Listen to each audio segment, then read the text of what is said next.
পবিত্ৰ চলাই আজি নাও দিলে। আগত আমি গামোচা পিন্ধি অহা যোৱা কৰিছিলোঁ। ভালে লাগিছে। আগতে কেনেকৈ অহা যোৱা কৰিছিলে? গামোচা পিন্ধি অহা যোৱা কৰিছিলোঁ। তুমি ডক্টৰ হ'বা বুলি কৈছিলা? কি হ'বা তুমি? মই নাৰ্ছ।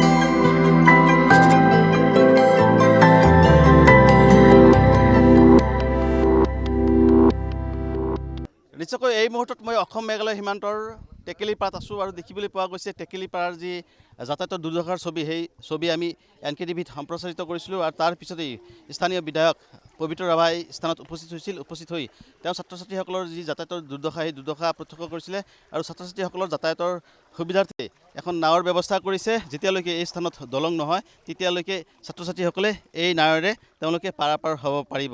ইতিমধ্যে ছাত্ৰ ছাত্ৰীসকলৰ মুখত হাঁহি দেখিবলৈ পোৱা গৈছে। কেনেকুৱা লাগিছে আজি? আজি বহুত ভাল লাগিছে। নাওখন দিলে? পবিত্ৰ চলাই আজি নাও দিলে। নাও দিলে? তোমালোকে আগত কেনেকৈ অহা যোৱা কৰিছিলা? আগত আমি গামোচা পিন্ধি অহা যোৱা কৰিছিলোঁ মূৰত বেগ লৈ। আচ্ছা, নিশ্চয় ভৱিষ্যতে কিবা এটা হোৱাৰ সপোন আছে তোমাৰ? কি হ'বা? আৰ্মি হ'বা? কেনেকুৱা লাগিছে? হাঁহি আছে আজি? ভালে লাগিছে। ভালে লাগিছে? আগতে কেনেকৈ অহা যোৱা কৰিছিলা? গামোচা পিন্ধি অহা যোৱা কৰিছিলোঁ। তুমি ডক্টৰ হ'বা বুলি কৈছিলা? ডক্টৰ হোৱাৰ সপোন আছে? নামটো কি তোমাৰ? নমস্কাৰ, মোৰ নাম শ্ৰী খৰকুমাৰ ৰাভা। নিশ্চয়কৈ সকলো ছাত্ৰ ছাত্ৰী কণ ছাত্ৰ ছাত্ৰীসকলৰ মুখত আচলতে হাঁহি দেখিবলৈ পোৱা গৈছে। কি নাম তোমাৰ? নমস্কাৰ, মোৰ নাম শ্ৰী প্ৰস্মিতা ৰাভা। আজি কেনেকুৱা লাগিছে? ভাল লাগিছে। ছাৰক কি ক'বা? পবিত্ৰ ছাৰক, এম এল এ ছাৰক ধন্যবাদ দিবা? ধন্যবাদ দিম। ধন্যবাদ দিবা। কি হ'বা তুমি? মই নাৰ্ছ হ'ম। নাৰ্ছ হ'বা? তুমি? নমস্কাৰ, মোৰ নাম শ্ৰী নিকিতা ৰাভা। মোক ভাল লাগিছে। ভাল লাগিছে। কণ ছাত্ৰ ছাত্ৰীসকলৰ মুখত হাঁহি দেখিবলৈ পোৱা গৈছে। সহযোগী সঞ্জীৱে দেখুৱাইছে। এই মুহূৰ্তত আমি গোৱালপাৰাৰ অসম মেঘালয় সীমান্তৰ টেকেলিপাৰাত আছোঁ আৰু ইতিমধ্যে টেকেলিপাৰাৰবাসীয়ে আচলতে সন্তোষ প্ৰকাশ কৰিছে।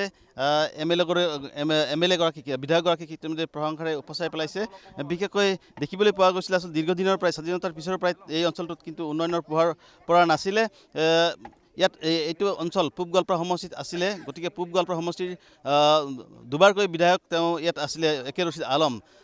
বিধায়কগৰাকী কোনো ব্যৱস্থা নল'লে, কিন্তু ডিলিমিটেশ্যনৰ পিছত এইটো অঞ্চল পশ্চিম গোৱালপাৰাত পৰিল। অৱশেষত পশ্চিম গোৱালপাৰাৰ এইবাৰ নৱনিৰ্বাচিত বিধায়ক পবিত্ৰ ৰাভাই এই ৰাইজৰ যি দুৰ্দশা, সেই দুৰ্দশাৰ ছবি চাই তেওঁ তৎকালীন ব্যৱস্থা গ্ৰহণ কৰিছে। দাদা কি ক'ব? কেনেকুৱা এটা ভাল খবৰ আজি?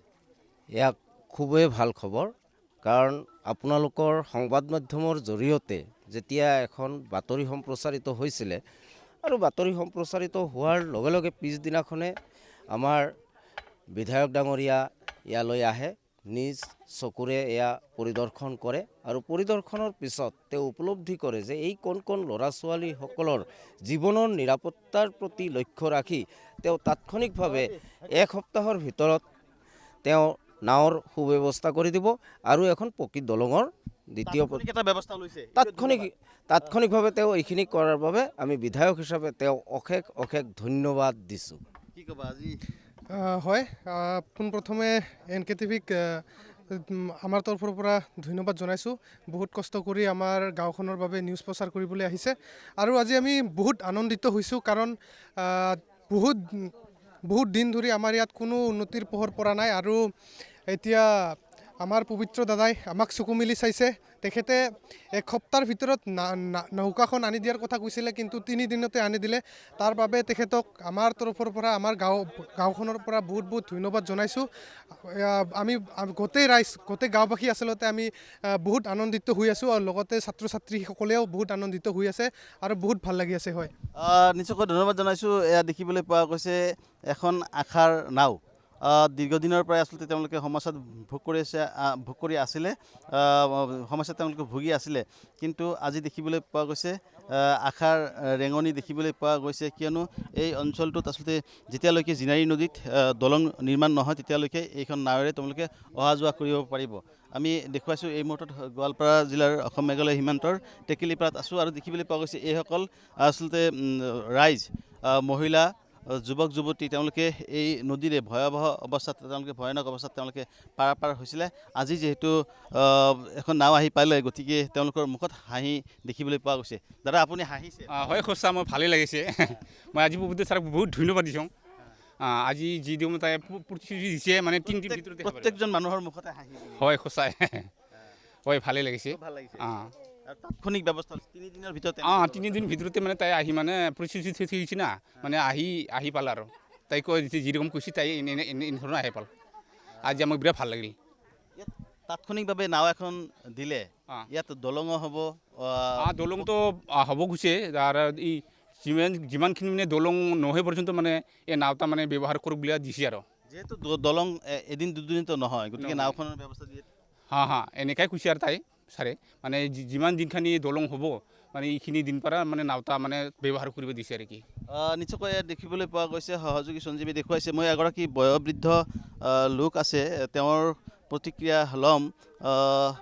যুগ যুগ ধৰি আচলতে এই অঞ্চলবাসী ৰাইজে এনেদৰেই জমৰ যতনা ভোগ কৰি আছিলে। গতিকে যিহেতু এগৰাকী জ্যেষ্ঠ নাগৰিক আছে, মই তেখেতৰ প্ৰতিক্ৰিয়া ল'ম। অকণমান যদি সময় দিয়ে। আপুনি এগৰাকী জ্যেষ্ঠ নাগৰিক, আজি সকলোৰে মুখত হাঁহি, গতিকে কি ক'ব? বহুত বহুত ধন্যবাদ। আমাৰ ইতিমধ্যে আমাৰ এই টিকলিপাৰা গাঁওখনত নাও আহি পাল। আমাৰ নৱনিৰ্বাচিত MLA পবিত্ৰ ৰাভা ডাঙৰীয়াক বহুত বহুত ধন্যবাদ। আজি আমি যিহেতু আনন্দ পাইছোঁ, গতিকে গোটাই ৰাইজে আহি উপস্থিত হ'ল। গতিকে নাৱৰ দেখি আজি আমাৰ ছাত্ৰ ছাত্ৰীসকলেও নাৱত আৰম্ভ কৰিলে। বহুত বহুত ধন্যবাদ। আৰু হ'ব দে, নিশ্চয়কৈ আপোনাক ধন্যবাদ জনাইছোঁ। এয়া এখন আচলতে আশাৰ নাও। এইখন নাৱৰ অভাৱত তেওঁলোকে আচলতে যুগ যুগ ধৰি এবুকু পানী ফালি বিদ্যালয়ত অহা যোৱা কৰিব লগা হৈছিলে। কণ ল'ৰা ছোৱালী, অৱশেষত তেওঁলোকৰ মুখত হাঁহি বিৰিঙিছে, কিয়নো বিধায়কগৰাকীয়ে 3 দিন পূৰ্বে ইয়াত উপস্থিত হৈছিলে। আৰু আমি ইতিমধ্যেই NKTV এই ক্ষেত্ৰত বাতৰি সম্প্ৰচাৰিত কৰিছিলোঁ, আৰু বাতৰিৰ পিছতেই বিধায়কগৰাকীৰ যি তৎপৰতা, সেই তৎপৰতা নিশ্চয় প্ৰশংসনীয়। তেওঁ ইয়াত আহি এসপ্তাহৰ ভিতৰতে ইয়াত নাৱৰ ব্যৱস্থা কৰা হ'ব বুলি ঘোষণা কৰিছিলে। কিন্তু এসপ্তাহ নহয়, 3 দিন পাৰ হোৱাৰ পিছতেই এই নাওখন ইয়াত আহি পালে, যাৰ কাৰণে ৰাইজে আচলতে ৰাইজৰ প্ৰত্যেকগৰাকীৰ মুখতে হাঁহি দেখিবলৈ পোৱা গৈছে। আৰু এই ক্ষেত্ৰত আচলতে বিধায়কগৰাকীক নিশ্চয় প্ৰশংসাৰ পাত্ৰ।